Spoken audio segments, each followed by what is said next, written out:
नमस्कार बच्चों, मैं बजरंग लाल स्वागत करता हूं आपका 11th क्लास की फिजिक्स प्रैक्टिकल क्लास के अंदर। और बच्चों, आज हम इसमें कुछ नया पढ़ने जा रहे हैं, वो है स्क्रू गेज या पेंच मापी। देखिए, दैनिक जीवन में समस्या आती हैं, वो समस्याएं दूरियों से मापन संबंधी होती हैं कि स्केल से हम सेंटीमीटर में माप सकते हैं, लेकिन अगर मिलीमीटर में स्केल हो तो कैसा हो।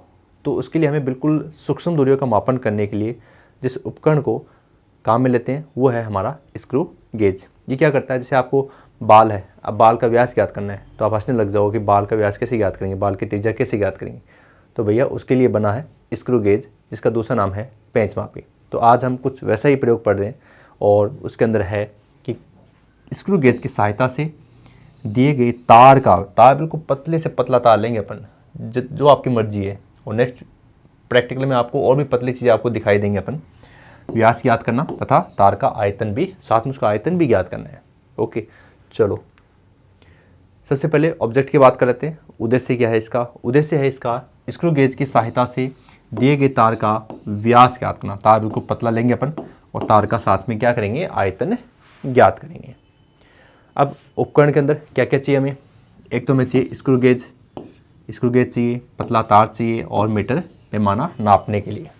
ओके, चलो सबसे पहले हम इसके डायग्राम को समझते हैं। जो ज़रूरी भी है इसके अंदर कि डायग्राम से कैसे रीडिंग लेंगे, कैसे हम काम करेंगे, वो चीज़ आप इसमें देखेंगे। देखिए, ये आपके स्टड होते हैं। ये स्क्रू है, धातु का दिखाई देगा जब आप देखोगे इसको। ये इसकी फ्रेम है, यू आकार में होगी। ओके, जो पतला तार होता है ना, वो यहाँ इसके बीच में डालना होता है। ओके, फिर करना क्या है, फिर आपको ये यहाँ पर ब्लैक कलर का भी हो सकता है या धातु का हो सकता है, इसको बोलते हैं रेचेट।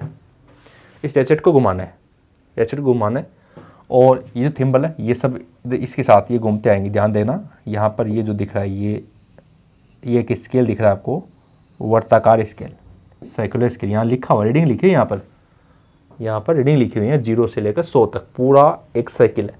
ठीक है, और ये जो दिख रही है ना आपको, ये मेन स्केल है, ये इसका मेन स्केल है, मुख्य पैमाना, प्रधान पैमाना, और ये वर्ताकार पैमाना।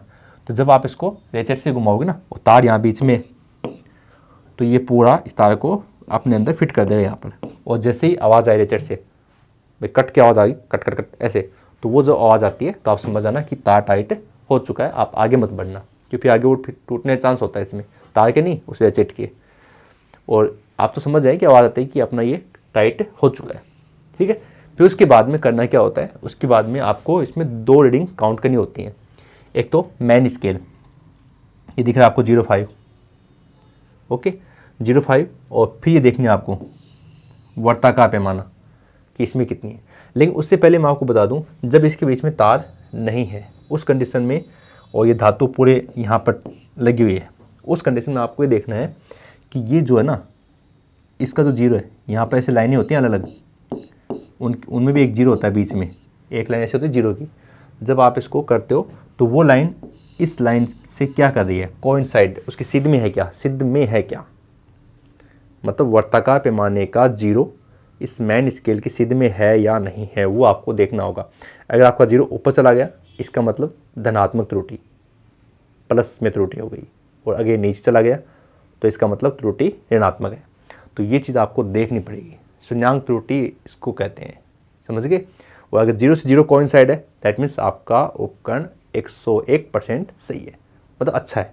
चलो फिर रीडिंग कैसे लेते हैं? रीडिंग में होता है कि इनको काउंटिंग करनी होती है। जब आप तार डाल दिया, फिर आपने टाइट कर दिया, फिर आप जहाँ पर टाइट किया वहाँ पर आपको इसके कॉलम देखने की, कितने कॉलम है, 1 2 3 4 5 6 7 8 9, जो भी कॉलम है वो देखने। फिर उनके साथ कोइंसाइड कौन सी लाइन है, भाई जहाँ आपने इसको घुमाया और जहाँ टाइट हुआ, टाइट होने पर ये 0 भी घूमेगा साथ में, ऐसे घूमेगा, समझिए ना। तो ये जब घूमेगा ना, तो ये जब घूमेगा साथ में एक एक चक्कर पूरे होंगे यहाँ पर, तब भाई इसको आप घुमा रहे हो, पीछे ले जा रहे हो, घुमा रहे हो, तभी तो उधर जा रहा है, तो स्केल खुलता जा रहा है। भाई 5 अभी 6 भी दिखेगा, फिर 7 भी दिखेगा, 8 भी दिखेगा, 9 भी दिखेगा, 10 भी दिखेगा। फिर आपको ये देखना है कि इसमें कौन सा 0 10 20 ऐसे, यहाँ पर जो 80 90, कि कौन सा निशान मेन स्केल के साथ कोइंसाइड कर रहा है, कौन सा खाना, उस खाने को नोट करना है। बस ये इसमें कैलकुलेशन में आपके काम आते हैं। तो तार को हमने इसमें लगा दिया है और अब हम तार के लिए अलग अलग पोजीशन पर उसके मान याद कर लेंगे। चलो सूत्र सिद्धांत की बात करें, स्क्रू गेज का अल्पतमांक मैंने आपको बताया बहुत ही पतली वस्तुओं का भी क्या कर सकता है, ये व्यास ज्ञात कर सकता है। तो चूड़ी अंतराल का मतलब होता है उसका पिच, पिच कितना है यानी सीधी दूरी कितनी है, सीधी दूरी कितनी है वो हम देखेंगे इसके अंदर। पिच अंतराल जैसे आप क्रिकेट मैच खेलते हो उसके हिसाब से ही यहाँ पर बात कर रहे हैं कि एक कॉलम, दूसरा कॉलम, तीसरा कॉलम, चौथा कॉलम, पांचवा कॉलम, ये होगी पिच सीधी, इसको बोलते चूड़ी अंतराल। तो एक कॉलम बताओ कितना अंतराल हुआ, एक कॉलम का तो हुआ, तो चूड़ी अंतराल क्या हो जाएगा, एक हो जाएगा, बटा वर्ताकार जो पैमाना घूम रहा है उसमें कुल खाने कितने हैं, उसमें 100 खाने होते हैं, तो ये 1/100 हो जाता है। तार का आयतन V बराबर AL, ए मतलब एरिया क्षेत्रफल, तो यहाँ बनेगा वर्ताकार क्योंकि अनुप्रस्थ काट क्षेत्रफल क्रॉस सेक्शन एरिया वो क्या होता है, सर्किल होता है, एक वर्त होता है, वर्त के लिए क्या होता है पाई r²L। अब r में त्रिज्या, त्रिज्या क्या होती है, त्रिज्या व्यास की आधी होती है, और जब आप r² में रखते हो तो ये क्या हो जाएगा d²/4 हो जाएगा, और L आपको लेंथ, यहाँ पर जो भी अपन लेंथ लेंगे उसको मीटर स्केल से नाप लेंगे पहले, वो लिख देंगे। तो d क्या है, तार का व्यास है, और तार की L क्या, तार की लंबाई है जो सेंटीमीटर में। ओके, तो ये हमारे हो गए फॉर्मूला और उसके सिद्धांत। तो प्रेक्षण में बात करें, चूड़ी अंतराल मैंने अभी बताया आपको, चूड़ी अंतराल कितना होता है, एक, पैमाने कितने हैं 100, भाग देंगे 1/100 mm, फिर mm को चेंज करना है किसमें, सेंटीमीटर में, mm यानी मिलीमीटर, मिली 10 की घात -3, ये हो गया आपका 1/100 सेंटीमीटर, कितना आ गया 0.01 सेंटीमीटर, ये होता है न्यूनतम मान, जहाँ ये लिस्ट काउंट है अल्पतमांक, किसी भी उपकरण के द्वारा मापा गया उसका न्यूनतम मान। तो एक स्क्रू गेज कहाँ तक दूरियों को माप सकता है, उस दूरी का मापन है 0.001 सेंटीमीटर। ओके, चलो तार की लंबाई की बात करें कितनी है, 10 सेंटीमीटर, ये हम पहले नाप लेते हैं। ओके, अब जो ऑब्जर्वेशन टेबल है उसकी बात कर लेते हैं। आपको ये समझ में आ चुका है, एक तो इसमें क्या करते हैं, मैन स्केल की रीडिंग लेनी है, दूसरी रीडिंग किसकी होगी, वो हो गया आपकी वर्ताकार पैमाने की। चलो क्रम संख्या 1 2 3 4 5 6 जो भी आपने वो दिया, 6 पूछे हैं, 5 पूछे हैं, 3 पूछे हैं, वो आप उसके हिसाब से लिखेंगे। प्रधान पैमाने का पाठ्यांक सेंटीमीटर में, जो भी अपना स्केल आएगा वो अपन लिखेंगे, अपन प्रैक्टिकल में देखेंगे कैसे निकालेंगे। और वर्ताकार पैमाने में जो भी आए उस खाने को यहाँ लिखना है, केवल खाने की संख्या यहाँ पर लिखनी है, और उस खाने की संख्या को अल्पतमांक से गुणा करना है 0.001 से, इन सब को गुणा करना होगा, जो भी खाने यहाँ पर आएंगे ना उन सब को हम 0.01 से गुणा करेंगे, अल्पतमांक से गुणा करना इसमें ज़रूरी होता है। फिर जो भी मान आएगा यहाँ लिख देंगे अपन। ये लिखने के बाद में क्या करना है आपको इस मैन स्केल का और वर्ताकार स्केल दोनों को जोड़ना है, दोनों को जोड़ने पर यहाँ आपको मान प्राप्त हो जाएगा। ये लीजिए मिल गए। अब ये मान प्राप्त होने के बाद में संशोधित पाठ्यांक की बात करते हैं। ये कहाँ से आ गया, ये शून्यांक त्रुटि की बात कर रहा है कि भैया आपने शून्यांक त्रुटि है या नहीं है उपकरण के अंदर, वो देख लो पहले। अगर है तो प्लस माइनस उसको करो, नहीं है तो सीधा सा -0, हम हमारे उपकरण को बेस्ट ही रखेंगे, तो -0, और ये वापस यहाँ पर मान आपके प्राप्त हो जाएंगे। फिर आपको तार का माध्य व्यास याद करना है, तो इन 6 को क्या करेंगे, जोड़ेंगे, और कितने का भाग देंगे, 6 का ही देंगे, तो क्या आ जाएगा, तार का माध्य व्यास हमें प्राप्त हो जाएगा।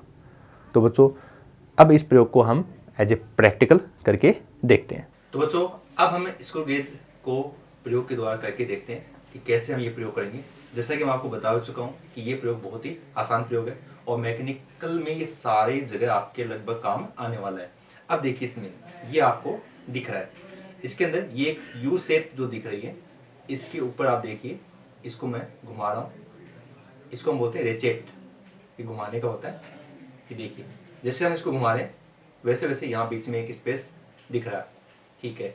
अब जैसे घुमाने पर आप देखिए यहाँ आप देख सकते हैं 0 से स्टार्ट हो चुके हैं और कुछ लाइनें अंदर आ रही हैं, यहाँ वाली 0 है, फिर ये 5, फिर आगे 10, इस तरीके से लगातार चल रहे हैं। तो ये जो आपको दिख रहा है इसको हम मैन स्केल बोलते हैं, हिंदी में प्रधान पैमाना या मुख्य पैमाना।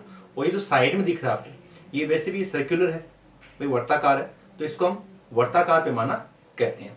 तो 2 पैमाने होते हैं इसके अंदर, एक तो हो गया आपका मैन स्केल जो किसमें लीनियर है, अर्थात रेखिक में है और राइट की ओर जा रहा है। ओके, इसके बाद में ये जो आप मोशन में देख रहे हो राउंड में, साइकिल में, ये क्या है आपका वर्ताकार पैमाना है। ये जो आपको दो बटन दिख रहे हैं इनको हम स्टड कहते हैं, स्टड इंग्लिश में कहते हैं। तो ये दोनों स्टड के बीच में जिस वस्तु का हमें त्रिज्या ज्ञात करनी है या व्यास ज्ञात करना है उसे इन दोनों के बीच में टाइट करेंगे, और जैसे ही आवाज़ आएगी, ये देखिए भी आवाज़ आएगी इसमें, ये आवाज़ आ गई, ये आवाज़ आते ही वो वस्तु को वहीं स्टॉप करना है।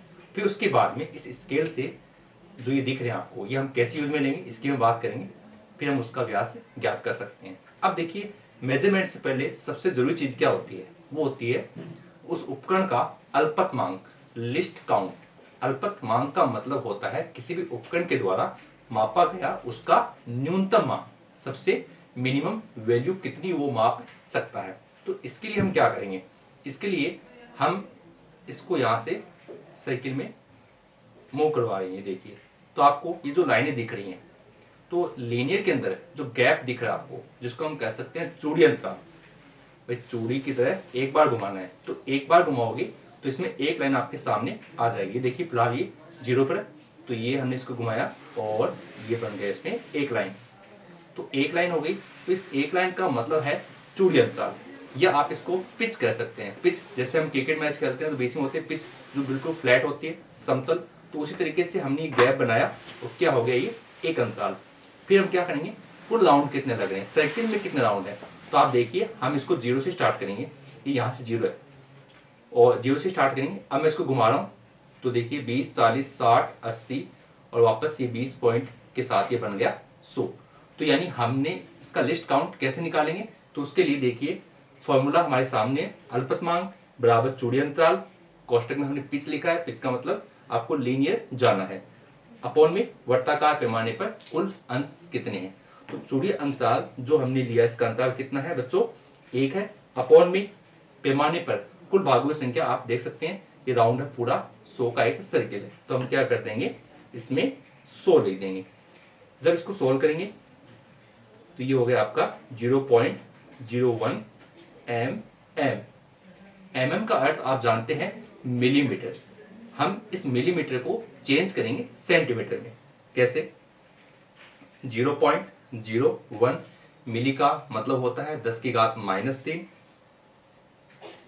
और मीटर को चेंज करेंगे सेंटीमीटर में 10 की पावर 2 सेंटीमीटर, और फिर हम इसको सॉल्व करेंगे तो ये बन जाएगा 0.01 और यहाँ से अपॉन में 10, और फॉर्मूला बनेगा 0.001 सेंटीमीटर। तो बच्चों ये आ गया हमारा लिस्ट काउंट 0.001 सेंटीमीटर। ध्यान देने वाली बात ये है कि ये बिल्कुल अल्प दूरियां, जो लघु दूरियां होती है उनका मापन करता है, और ये मिलीमीटर में आपको रीडिंग देता है, और हम इसको चेंज कर लिया किसमें, सेंटीमीटर में। स्केल की बात करें 0.1 में होता है, वर्नियर कैलिपर्स की बात करें 0.01 में होता है, और ये उससे भी सूक्ष्म है 0.001 है। ओके, अब हम बच्चों इस प्रयोग को करने से पहले एक चीज आप इसमें जरूर देखना कि क्या इसके अंदर शून्यांक त्रुटि, मतलब कोई एरर है क्या, तो उसको कैसे देखेंगे। तो आप इसको बिल्कुल बंद कर दीजिए।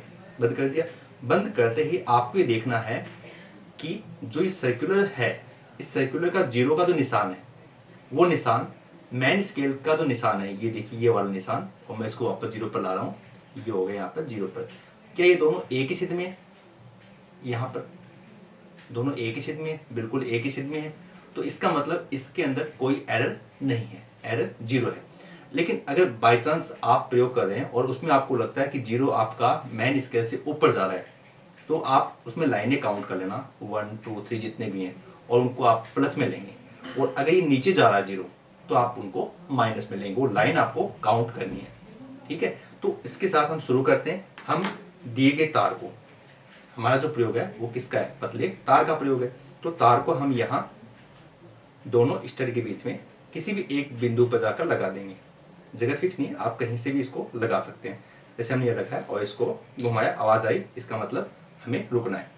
अब हम यहाँ इसका दोनों स्केल देखेंगे, मैन स्केल देखेंगे और इसका सर्कुलर स्केल देखेंगे।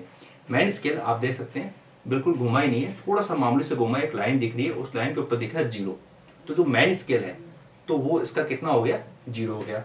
और सर्कुलर स्केल की बात करें तो सर्कुलर स्केल में आपको ये देखना है कि मैन स्केल का जो पहले 0 पॉइंट था उसके सामने कितनी लाइनें आपको दिखा रहा है। जैसे कि आप देख रहे हैं यहाँ पर ये लाइन और ये लाइन, तो ये जो लाइन है वो 40 ऊपर है और लाइन 40 से नीचे है, और ये भी हमें पता है कि ये बीच की लाइन है, तो कितनी हो जाएंगी, ये 35 हो जाएंगी। तो ये कितनी लाइनें आई इसमें सर्कुलर में, 35 लाइनें, और 35 लाइनें, और मैन स्केल कितना है, मैन स्केल आपका 0 है। अब इन दोनों रीडिंग्स को हमें लिस्ट काउंट से गुणा करना है।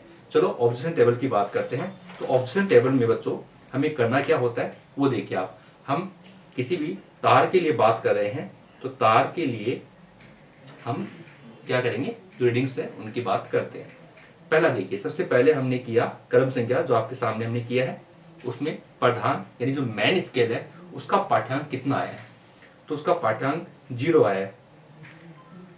आगे लिखा हुआ सेमी में, तो देखिए 0 को अगर हम किसी संख्या से गुणा करते हैं तो 0 आता है, लेकिन अगर यहाँ पर 1 आता है या 2 आता है तो उसे हमें उसके लिस्ट काउंट से गुणा करना होता।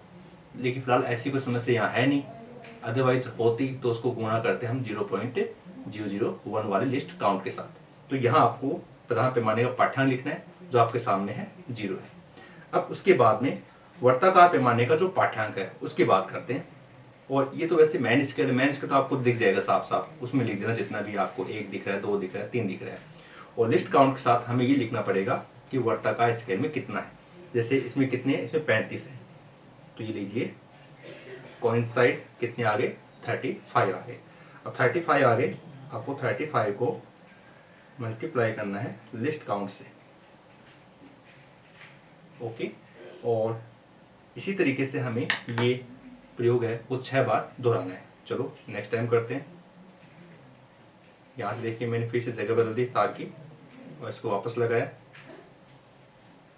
अब हम नोट करते हैं, और अब ये 35 से बिल्कुल 1 लाइन कम है, तो आप क्या लिखेंगे, आप मैन स्केल आपका अगेन 0 है क्योंकि तार बिल्कुल पतला है, और आप यहाँ लिख देंगे 34। चलो तीसरा मेजरमेंट करते हैं इसका, और कहीं जगह बदलते हैं। ये लीजिए यहाँ बदल दिया इसका भी। अब देखते हैं, अब देखिए आप इसका, ये 40 से ऊपर 1 लाइन है, तो ये लीजिए हमने कर दिया इसको 41, 3 हो गए। और जगह चेंज करते हैं इसकी, ये लीजिए यहाँ कर दिया हमने, टाइट कर दिया हमने, अगेन सेम आ रहा है 35, ओके। और जगह बदलते हैं इसकी, ये लीजिए यहाँ बदल दिया हमने जगह। बोलो कितना आ रहा है इसमें, वापस कितना आ रहा है, 40 आ रहा है। एक और रीडिंग ले लेते हैं, क्योंकि जो मेजरमेंट हमें मिलते हैं उसके अनुसार वहाँ लिखा होता है कि हमें कितने ऑब्जर्वेशन लेने हैं। यहाँ कितना है, यहाँ देखिए अप डाउन हुआ है, ये 35 से चला गया सीधा 30 पर चला गया है, तो यहाँ हम कर देंगे 30, ओके। तो ये अब स्क्रू गेज हम रख देते हैं। अब हम क्या करेंगे, इनके गुणा भाग करेंगे। तो यहाँ तो हम बिल्कुल सिंपल से कर सकते हैं कि जो आपका प्रधान पैमाना है वो सब में सेम ही आ रहा है, कितना आ रहा है, 0 आ रहा है, ओके। वर्ताकार पैमाने की हम बात करते हैं, लिस्ट काउंट से हमें क्या करना होगा, मल्टीप्लाई करना होगा। ये लीजिए 41 से फिर मल्टीप्लाई करते हैं, यहाँ पर ये यहाँ मल्टीप्लाई करेंगे 40, फिर मल्टीप्लाई करेंगे 30 से, ये इसका हमने स्क्रू गेज से ऑब्जर्वेशन प्राप्त कर लिया। तो बच्चों प्रैक्टिकल करने के बाद में हमें हमारी रीडिंग्स प्राप्त हो चुकी हैं, और वो रीडिंग्स हमें इस प्रकार से प्राप्त हुई हैं कि मैन स्केल पर तो हमें कुछ मिला ही नहीं, 0 आ रहा था उस पर। बहुत अच्छी बात, क्योंकि तार बहुत पतला था ना इसलिए। और जो आपका वर्ताकार पैमाना वहाँ 35, 34, 41, 35, 40, 30 प्राप्त हुए। फिर हमने गुणा किया इनको इनके लिस्ट काउंट से। लिस्ट काउंट से गुणा करने के बाद में जो मान आपके प्राप्त हुए उन मानों को हमें जोड़ना पड़ेगा किससे, मैन स्केल के मानों के साथ। जैसे ये 0 है तो 0 प्लस 0.035 सेंटीमीटर, ये आ गया 0.035 सेंटीमीटर। इसी प्रकार से ये आ गया 0.034, 0.041, 0.035, 0.040 और 0.030। अब संशोधित पाठ्यक्रम कितना है, कितना है पाठ्यक्रम इसमें, 0 माइनस में करना होगा, क्योंकि हमने कोई एरर इसमें रखी नहीं है, हमारा उपकरण सही था, तो -0 कर देंगे यहाँ पर। -0 करने के बाद में ये अगेन वैल्यू आ गई और एवरेज वैल्यू आपको इसमें देना होगा 6 का भाग, ये आप इसमें प्राप्त हो जाएगा तार का माध्य व्यास। अब गणना करते हैं। गणना में सबसे पहले निकालो माध्य। लीजिए डी की वैल्यू कितनी आ रही है, 6 के 6 मान है, रख दो और 6 का भाग दे दो। 0.035 plus 0.034 plus 0.041 plus 0.035 plus 0.040 plus 0.030 बट्टा 6 और ये अपनी आ गई औसत माध्य व्यास। चलो आगे बढ़ते हैं। अब हमें निकालना आयतन। आयतन पाई आर स्क्वायर था, आर को रख दिया डी बटा 2 का होल स्क्वायर डी स्क्वायर बटा 4 हो गया। 3.14 डी का मान है अपना 0.040 गुणा 10 की पावर -2 सेंटीमीटर को चेंज कर दिया मीटर में, और लेंथ कितनी है 10, इसको भी चेंज कर दिया किस में, मीटर में, अपॉन में 4 सोल्व किया, ये हो गया मीटर क्यूब। परिणाम जो हमें प्राप्त हुआ वही लिखेंगे। क्या क्या प्राप्त हुआ भैया, हमें तो प्राप्त हुआ यहाँ पर हमारा तार का व्यास और साथ में प्राप्त हो गया उसका आयतन। भाई कैसे प्राप्त किया आयतन, फॉर्मूला लगाया था पाई डी स्क्वायर एच बटा 4। लीजिए सावधानियाँ, जो गलतियाँ होती हैं वही सावधानियाँ होती हैं प्रिकॉशन के रूप में। पेंच को, भाई स्क्रू गेज का नाम क्या होता है, पेंच मापी को स्वतंत्रतापूर्वक बिना घर्षण की गति करना चाहिए, आराम से, यानी कि बिल्कुल टाइट है उसको जोर लगा रहे हो आप, ऐसा कुछ नहीं, आराम से करना है। लंबन के कारण त्रुटि का निराकरण करना चाहिए, बिल्कुल ध्यान से देखना चाहिए उसको, स्केल, क्योंकि वो वर्ताकार मान ऐसा है और आपके आंखें ऐसे, तो लंबन त्रुटि उसमें नहीं होनी चाहिए। शून्यांक त्रुटि सावधानीपूर्वक नापनी चाहिए एवं शून्यांक त्रुटि संशोधन अवश्य करना चाहिए। जहाँ तक कोशिश हो कि शून्यांक त्रुटि होनी नहीं चाहिए, अगर हो तो पहले कोशिश करो कि इस उपकरण को सेट करने के आगे पीछे कहीं ना कहीं वो लूज है या कुछ जो कमी है उसको पूरा करो। कोशिश करनी है कि शून्यांक त्रुटि हो न हो, अगर हो तो उसका मापन सही तरीके से करना चाहिए। जब रेचिट फिसलने लगे तो इसे घुमाना बंद कर देना चाहिए, यानी आपका जो रेचिट है वो आवाज़ कर रहा है, वो फिसल रहा है बार बार, तो उसको घुमाना बंद कर देना चाहिए। अंतिम समायोजन के लिए टोपी की बजाय रेचिट को घुमाना चाहिए। कई बार क्या करता है, आप बीच में वर्ताकार स्क्रू को पकड़ते हो, वहाँ से घुमाते हो, ठीक है, या फिर जो फ्रेम होता है उसको घुमाते हो, ऐसा नहीं करना। लास्ट में रेचिट है उसको घुमाना, क्योंकि उसमें जो आवाज़ आती है वो फाइनल कर देती है कि आपने जिस वस्तु को इसमें पकड़ा है वो एकदम टाइट हो चुकी है, पकड़ में आ चुकी है। ठीक बच्चों, तो इस प्रकार हमने आसानी से स्क्रू गेज की सहायता से क्या किया, बिल्कुल पतले तार का, ऐसे बाल का भी कर सकते हो आप, इसमें बाल की त्रिज्या भी ज्ञात कर सकते हो। तो बच्चों इस प्रयोग से आपको बहुत अच्छी चीज़ सीखने मिली है, बाल की त्रिज्या ज्ञात करना। ठीक है, तो बच्चों मिलते हैं नेक्स्ट वीडियो में, धन्यवाद।